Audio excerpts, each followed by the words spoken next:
अनंत चतुर्दशी भाद्रपद माह की शुक्ल पक्ष की चतुर्दशी भगवान अनंत का व्रत रखकर मनाई जाती है। इस व्रत के नाम से लक्षित होता है कि यह दिन उस अंत न होने वाले सृष्टि के कर्ता विष्णु की भक्ति का दिन है।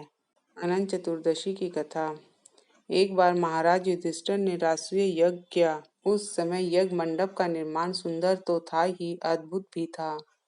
वह यज्ञ मंडप इतना मनोरम था कि जल व थल की भिन्नता प्रतीत नहीं होती थी।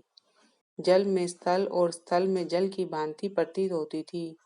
बहुत सावधानी करने पर भी बहुत से व्यक्ति उस अद्भुत मंडप में धोखा खा चुके थे।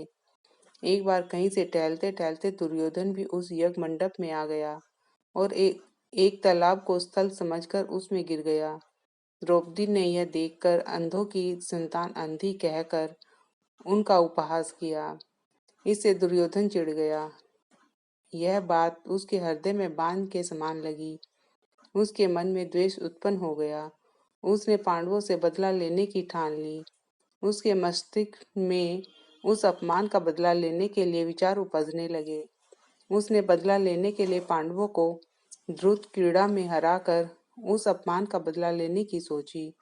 उसने पांडवों को जुए में पराजित कर दिया। पराजित होने पर प्रतिज्ञा अनुसार पांडवों को 12 वर्ष के लिए वनवास भोगना पड़ा। वन में रहते हुए पांडव अनेक कष्ट सहते रहे। एक दिन भगवान कृष्ण जब मिलने आए तब युधिष्ठिर ने उनसे अपना दुख कहा और दुख दूर करने का उपाय पूछा। तब श्री कृष्ण ने कहा, हे युधिष्ठिर, तुम विधि पूर्वक अनंत भगवान का व्रत करो। इससे तुम्हारा सारा संकट दूर हो जाएगा और तुम्हारा खोया हुआ राज्य पुनः प्राप्त हो जाएगा। इस संदर्भ में श्री कृष्ण ने उन्हें एक कथा सुनाई। प्राचीन काल में सुमंत नाम के ब्राह्मण के एक सुशीला नाम की कन्या थी। बड़ी होने पर ब्राह्मण ने सुशीला का विवाह कौटिन्य ऋषि से कर दिया। कौटिन्य ऋषि सुशीला को लेकर अपने आश्रम में चल दिए। रास्ते में रात हो जाने पर वे नदी तट पर संध्या करने लगे। सुशीला ने वहां पर बहुत सी स्त्रियों को किसी देवता की पूजा करते देखा।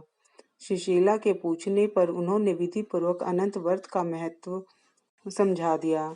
सुशीला ने वहीं उस व्रत का अनुष्ठान करके 14 गांठों वाला डोरा हाथ में बांध लिया और अपने पति के पास आ गई। कौटिन्य ऋषि ने सुशीला के हाथ में बंधे धागे के बारे में पूछा तो उसने सारी बात समझा दी। कौटिन्य सुशीला की बातों से अप्रसन्न हो गए तथा उसके हाथ में बंधे डोरे को उतारकर अग्नि में फेंक दिया। यह अनंत भगवान का अपमान था। कौटिन्य ऋषि की सुख संपत्ति नष्ट हो गई। सुशीला ने इसका कारण डोरे की जलने की बात दोहराई। पश्चाताप करते हुए ऋषि भगवान अनंत की खोज में वन में चले गए। जब वे भटकते भटकते निराश होकर गिर पड़े और बेहोश हो गए तो भगवान अनंत ने दर्शन देकर कहा, हे कौटिन्य, मेरे अपमान के कारण ही तुम्हारे ऊपर यह मुसीबतें आई हैं। ये मुसीबतों का पहाड़ टूटा है। तुम्हारे पश्चाताप के कारण मैं प्रसन्न हूँ। आश्रम जाकर 14 वर्ष तक विधि विधान पूर्वक अनंत व्रत करो। तुम्हारे सारे कष्ट दूर हो जाएंगे। कौटिन्य ने वैसा ही किया। उन्हें सारे कष्टों से मुक्ति मिल गई।